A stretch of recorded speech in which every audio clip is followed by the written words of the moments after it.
Hi, I'm Kajira, And I'm Chuck. and we together co-produce Tribal Fest in California, the world's first and largest all-tribal and alternative belly dance event in the world. We were asked by Tina. to answer some questions regarding Tribal Fest. And Tina's with the tribal mafia, right? The Russian tribal mafia. Wow. It'll be fun. That's going to be fun. This is going to be exciting. Thank you all for listening to Tribal Radio. So I'm going to ask the questions that were submitted to us, and then we are going to both kind of answer the questions. So the first question that we were asked was, you are the heart, the brain, and the hard-working hands behind Tribal Fest for so many years. What are your feelings about this year's Tribal Fest, and what makes Tribal Fest 12 special? Well, I feel this year what made it really special to me were the people from so many different countries. There were 23 countries represented on stage and at least 26 countries in attendance that I know of. And to me, the global feeling of community and support is what makes this year more special. I think each year is special because for the last 5 or 6 years we've given Tribal Fest a theme or a title. This year was Year of the Unicorn, so of course this year had a very magical feel to it. People walking around with unicorn horns on their heads, and it was very special in its own. Last year was a theme from the Spinal Tap movie, It Goes to 11, so it had kind of a more rock feel to it, and so that made it special too. That's the cool thing about the themes, is that every year at Tribal Fest it kind of changes the vibe a little bit. It kind of changes the air, and it's really, really special each year. Okay. Our next question is, with the enormous amount of work that you put into organizing Tribal Fest each year, do you find it rewarding? Well, obviously we do, or we wouldn't keep doing it. And I don't feel that it's just our work that goes into making Tribal Fest what it is. It's everybody's work. They work, dancers and performers and teachers all work for all year, even our vendors, to get the right goods for Tribal Fest. And the amount of energy people put into preparing just makes it really rewarding. And as hectic as it is actually during the event, it is still fun to us, and so that's very important to us, is the fun aspect of Tribal Fest. Okay, moving on. Do you think the general level of performers this year was pretty high and raised the bar? Again. Yes, I do think the performer level is high, and again, I think that's partly because of the people there. They, as I said earlier, they work all year to prepare for this. A lot of them do. And a lot of dancers have told me that they start their new year at Tribal Fest. They release their new choreographies or their new ideas, new costuming and stuff like that here at our event.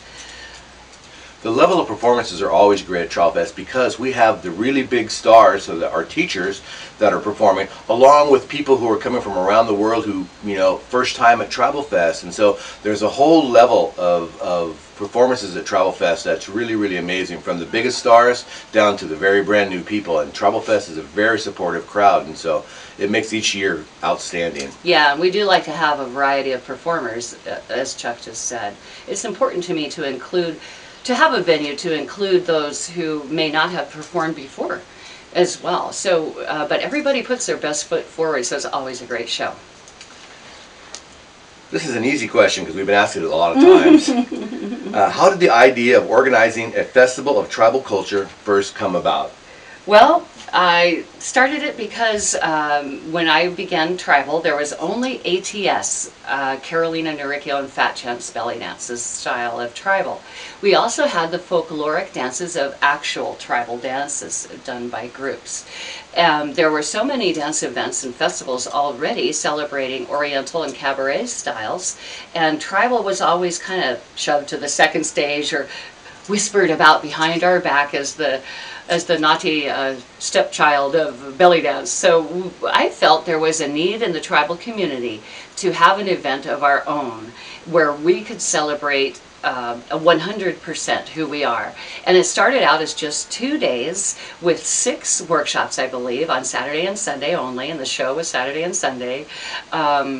And we only had vendors inside and on the front lawn the first few years. And now it's growing into this big 5-day extravaganza. So as you can tell, there really was a need. And we were just grateful to have been the ones to have found that and filled it. Now that the venue is always full and classes are sold out in a whiff, I like that. Do you think the festival needs a bigger stage? No. Yeah, we get asked this every year about the possibility of moving Tribal Fest, and we really love the community of Sebastopol that supports Tribal Fest and Whole Foods. As Tina said, that she dearly loves the hip and awesome Sebastopol. That's right. And you know, the venue, the people at the venue are so supportive, and just the whole area. It's a very magical area, and I think that if we move Tribal Fest into a convention hall or a hotel or something, you would lose a lot of that vibe of what Tribal Fest really is. I truly believe that too. And as more and more festivals go to all indoor venues, I like ours that we have free outdoor shopping. I mean, the neighborhood can come and check it out. They don't have to pay a cent. They can shop with all our vendors. The classes are right next door in the other building or in the main hall when there's no show going on. And so it's a convenient location. The town is safe. So people can travel from around the world and not have to worry about being in a big city that might, in a certain area that might be unsafe. You can walk this town at night with no worries. And the town is very supportive, as Chuck said, not only through our sponsorships from Whole Foods and others, but from the local businesses saying, oh, we love it when the belly dancers are here. And the hotels are all working with us with group rates. There's 3 or 4 of them now, and people are getting to really know it. And now that we've moved back to California, I think we can generate more community support. Okay. So where are we at? I don't know. I think we're down here. Oh, there is a massive tribal presence. Excuse me. There is a massive international presence at Tribal Fest now. What do you think the dancers from around the globe are contributing to both the dance and the community? This one's yours. Oh, wow. I love how people from around the world put in little bits of their own cultures into their dance expressions. Sometimes you'll see, like, for example, this year we had a lady from the Ukraine named Taisa. Hope I'm saying her name right. And she had beautiful Ukrainian-inspired folkloric style costuming, and she did a beautiful tribal world fusion style dance that incorporated some movements from the Ukraine as well as traditional belly dance movements. And I thought that was beautiful. And ladies from Mexico and just everywhere, South Korea, I mean, they all bring in little bits from where they are, and I think that's a beautiful thing. Okay, what do you personally see as the most exciting trends in tribal dance now? Well, you're more involved. I just go to Tribal Fest.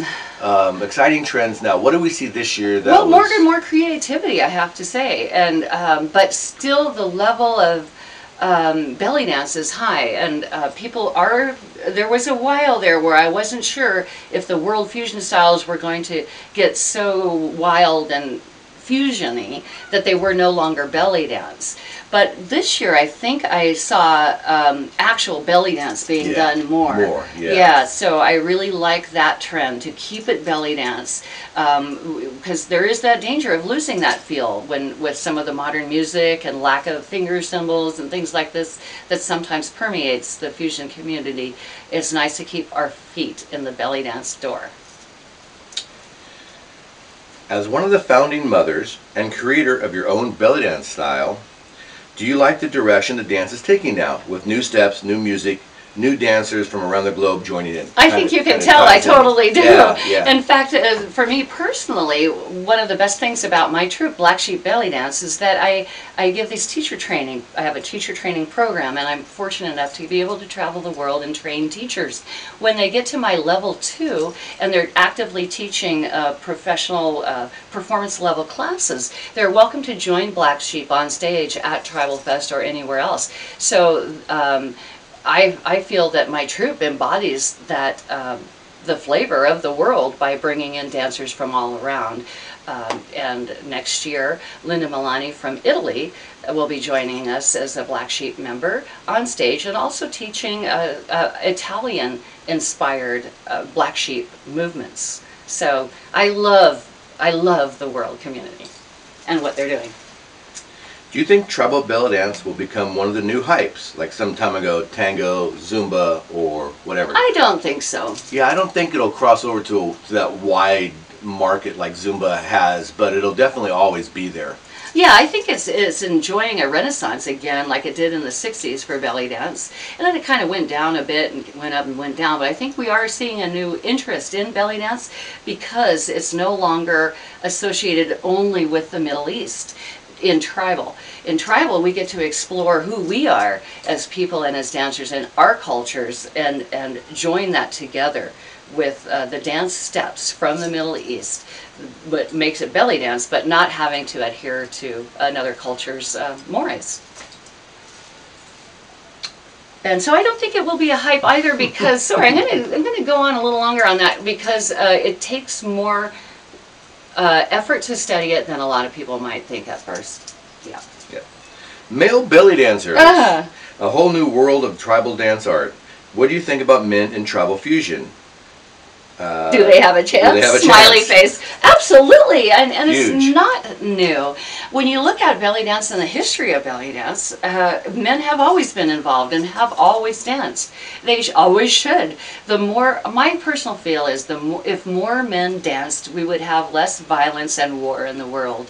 I welcome the men, and I know they have a chance. Their classes do great, and Frank Farinaro has never had a performance at Tribal Fest that didn't end in a standing ovation. One of the few artists that's ever been at Tribal Fest, that every act or every performance he's done has gotten a standing ovation, and that's just outstanding. And next year, we know there's a bunch of men and boys working together for an all-male belly dance tribal fusion troupe, and they're going to perform at Tribal Fest. So there's definitely room for men. Yeah.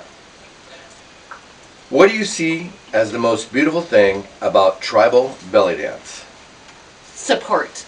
When I look at the Oriental dance community, which was my base and where I learned originally, and the tribal community, there's a difference. There's a great difference in the amount of support we give each other.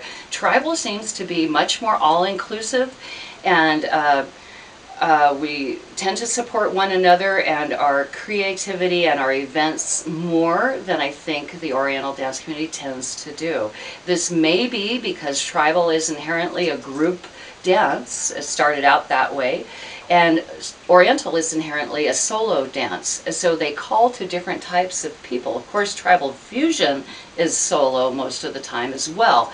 But still, it's based in that tribal group. So I think you're raised with a feeling of inclusiveness and support that may be missing from the other styles. And I think you really was noticed it this year at Tribal Fest 12 because of all the collaborations between so many people, so many teachers, what somebody called the big names or the big acts. There was this, an amazing amount of collaboration and people dancing with other people and getting together, and it was just amazing. And one of the teachers I asked about this, Aubrey Hill, mentioned to me that she kind of feels like, especially at Tribal Fest, that the community is so accepting there, and they want to work together, and they can work together without a fear of, oh, well, I don't want to work with so-and-so because they might steal my stuff. So it's very supportive and very all-encompassing at the event this year. It was really outstanding. Agreed.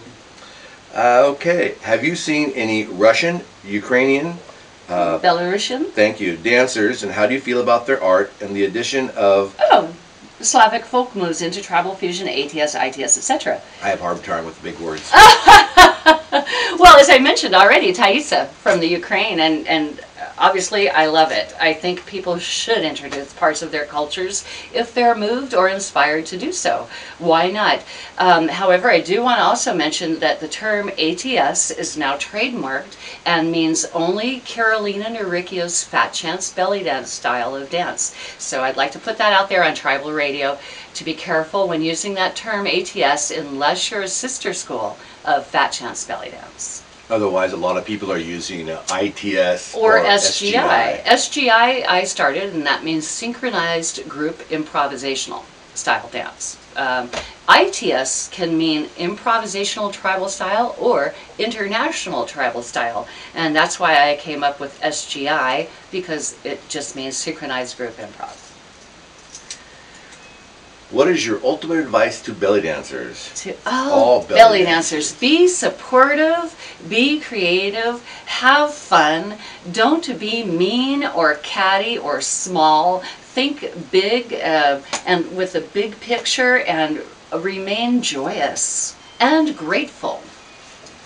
We're lucky we can do this dance. Ditto. What is a key to a successful performance? Connection with the audience. When I see dancers or a dancer perform, I don't want to see technically how impressive they are, or how many different kinds of shimmies they have, or how many tricks they can do on stage. I want to see their soul. I want to see them reaching out with their emotion and touching us with something about their art, be it positive, be it sad, be it whatever. I want to feel something when I see a performer. And this last one's actually not a question, but it's kind of a statement, but I liked it, so I'm going to read it anyway. It says, do you have any idea how much you admire in Russia? We'd love to have you come and teach and perform with us one day. Oh gosh, I'd love to come. Invite me. I'm here. I'm ready to go. I love to travel, and that's what I do. And we're also going to give you a minute to cut this, and then we're going to record the jingle that you wanted. Oh, and you had one other question I forgot at the end, that you see a lot of awards and competitions in tribal belly dance now, and what's our take on that, or is it possible for to have tribal belly dance competitions? Yes, it's possible, of course, people are doing it.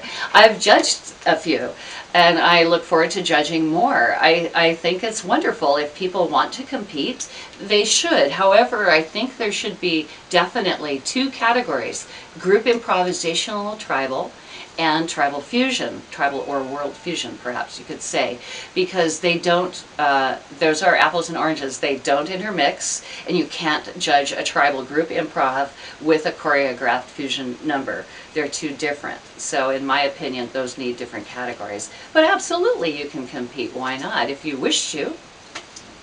Okay. Sometimes competition in art drives the art up. All right, our jingles. All right, jingle, jingle, jingle.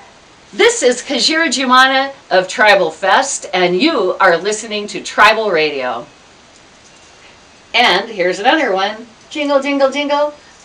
Hi, I'm Kajira. And I'm Chuck. And together we produced Tribal Fest. You are listening to Tribal Radio. Woohoo!